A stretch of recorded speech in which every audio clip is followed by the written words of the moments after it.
با این قیمت دلار نمیشه ازدواج کرد. با این قیمت سکه عمرن نمیتونی جدا شی. یعنی یه جوری رو بستن قفله. دوستانی که مجرد هستن فعلا مجرد باشین.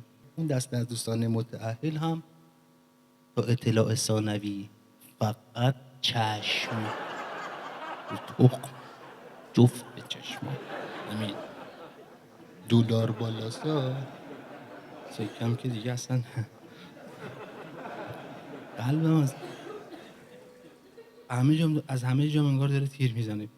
این سوال خیلی ها بوده که آقا با شلوار میریم دستشویی میکشیم پایین، با دامن میکشیم بالا، با شلوار کردی میکشیم پایین، میشینی میکشی بالا.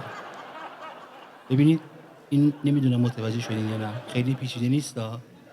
این سوال خیلی ها بوده، باید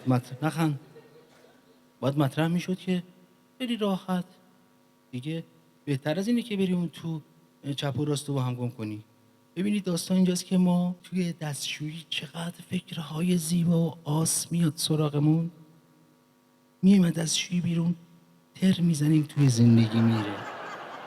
این یه مشکل اساسی دیگه است. شما حساب کنید بقیه مخلوقات چه اصولهایی بودن که به ما میگن اشرف مخلوقات. خیلی دوست دارم اون مخلوقاتی رو که ما رو اشرف خطاب میکنن رو ببینم. حتما از توشون یه دست و ازم میشه کشید. بچه 8 ساله پرسید عمو ما چند تا پیامبر داریم؟ گفتم 124,000 تا. یعنی یکی؟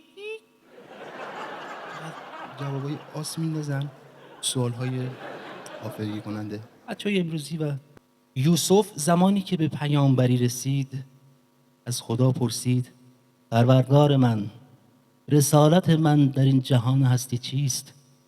و خدا فرمود ای یوسف تو فقط پا نده.